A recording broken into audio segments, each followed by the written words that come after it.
En esta oportunidad vamos a trabajar con un nuevo video de factorización de polinomios.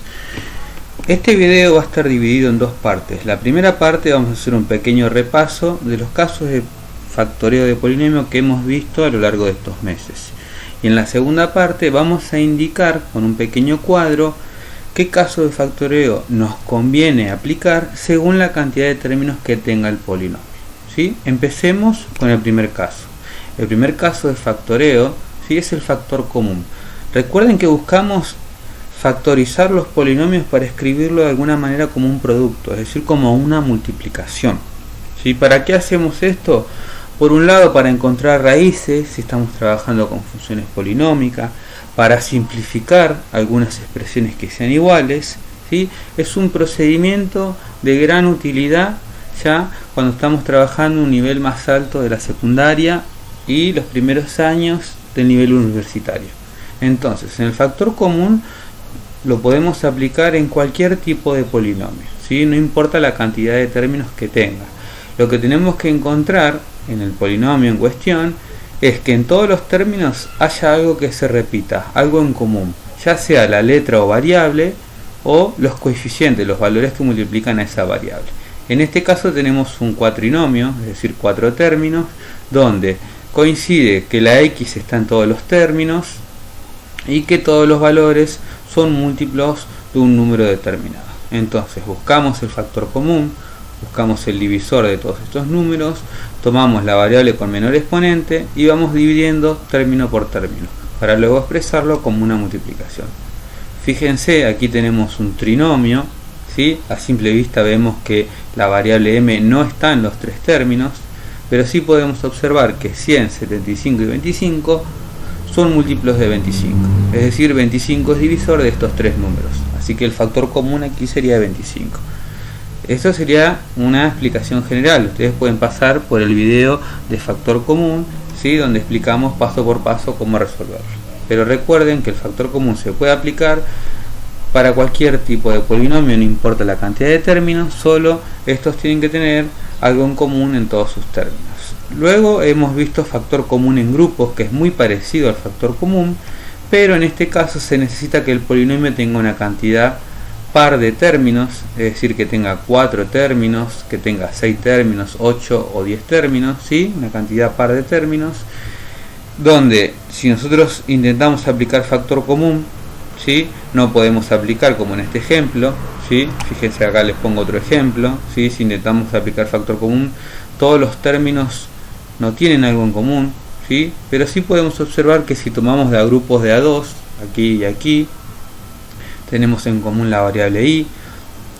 En estos dos términos tenemos como factor común, ¿sí?, que son múltiplos de 3. Aquí podemos observar que está la variable b, entre estos dos el valor 7 y entre estos dos el valor 5. Es decir, podemos aplicar factor común tomando de a grupitos, ¿sí?, de igual cantidad de términos.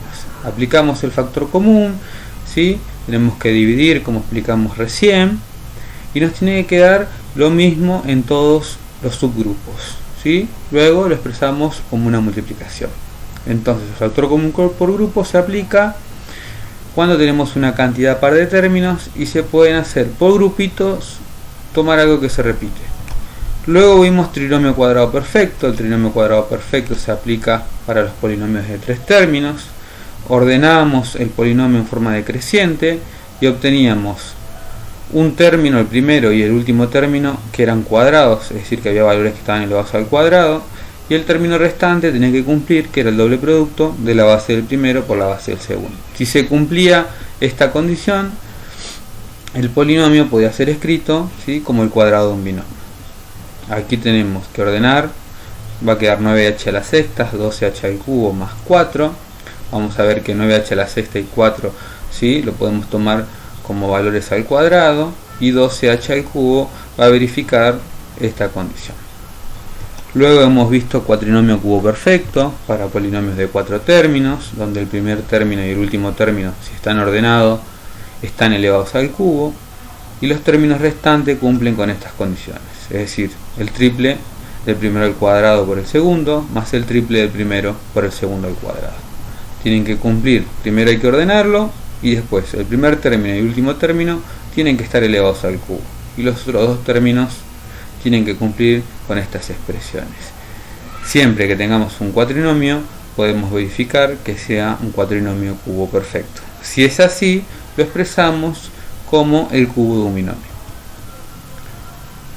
Luego hemos explicado diferencia de cuadrados, ¿sí? La diferencia de cuadrados se aplica cuando tenemos un binomio, tenemos una resta entre dos binomios, y en ambos términos tenemos dos expresiones al cuadrado, ¿sí? Como por ejemplo aquí tenemos un binomio, es decir, tenemos dos términos, aquí tendríamos 4 al cuadrado y aquí tendríamos 9p todo al cuadrado, ¿sí? Como es una resta, esto cumple con la condición de ser una diferencia de cuadrados. ¿Qué hacíamos? Bueno, lo escribíamos a ambos valores sumando y restando, ¿sí? Aquí nos quedaría a más b por a menos b, y aquí nos quedaría 4 menos 9p por 4 más 9p. Eso se hace cuando reconocemos que el binomio es una diferencia de cuadrados.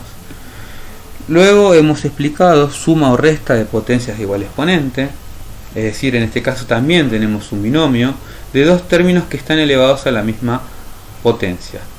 Si observamos que los dos términos están elevados a la misma potencia, igualábamos a 0, buscábamos un divisor y aplicábamos la regla de Ruffini. Luego expresábamos el polinomio en forma de producto usando el divisor y el cociente. De esta manera aplicábamos suma o resta de potencia igual exponente. Primero hay que verificar que los dos términos estén elevados al mismo exponente. Y por último hemos explicado el teorema de Gauss.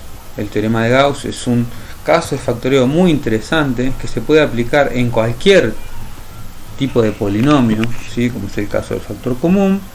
Lo que teníamos que encontrar eran los divisores del término independiente, los divisores del coeficiente principal, verificar con el teorema del resto cuál de ellos puede ser una raíz del polinomio en cuestión, aplicar la regla de Ruffini y completar la expresión como lo hicimos en suma o resta de potencias igual exponente. Nuevamente les repito, este es un punteo, es un pequeño repaso para ahora poder explicar el cuadro. Si quieren ver cada uno de los casos factoreos pueden pasar por el canal porque le hemos dedicado un video a cada uno de ellos. Ahora procedemos a explicar el cuadro que nos parece interesante. Nosotros cuando tenemos un polinomio de dos términos, es decir, un binomio, tenemos las siguientes opciones. Podemos intentar aplicar factor común, ¿sí? Si en ambos términos hay algo que se repite. Si no, podemos verificar si es una diferencia de cuadrados o si es una suma o resta de potencia de igual exponente. Si ninguno de estos casos factoreos se puede aplicar o no verifica, podemos intentar con el teorema de Gauss. Eso para los binomios factor común, diferencia de cuadrados, suma o resta o Gauss, ¿sí? Con que cumpla uno de los casos factoreos es suficiente. Nosotros aquí le damos las opciones que pueden tener en el caso de un binomio. En el caso de un trinomio podemos intentar factor común, ¿sí? Si no, podemos verificar que sea un trinomio cuadrado perfecto, y si no cumple con ninguna de estas dos, intentaremos con Gauss. Vamos a ver qué pasa si estamos hablando de un cuatrinomio. Si estamos hablando de un cuatrinomio, podemos intentar nuevamente con factor común. Si no se puede factor común, intentaremos con factor común en grupo, ¿sí? Si no aplicamos ninguno de estos dos, verificaremos que sea un cuatrinomio cubo perfecto, y en su defecto intentaremos aplicar el teorema de Gauss. Cuando superamos los polinomios de 4 términos, es decir, ya reciben el nombre de polinomio, pero una cantidad impar, podemos intentar con factor común o con Gauss.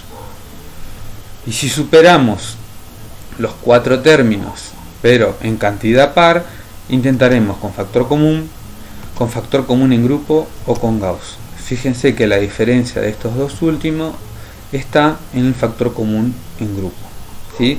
Ya que recuerden, para este caso se necesitaba una cantidad par de términos. Recuerden, estos son los casos de factoreo que vimos, que es muy importante que lo practiquen, ¿sí? Que se saquen todas las dudas porque les va a servir mucho para todos los temas que empiecen a ver en los últimos años de la secundaria y en los primeros años del nivel terciario o universitario. Nos vemos en un próximo video.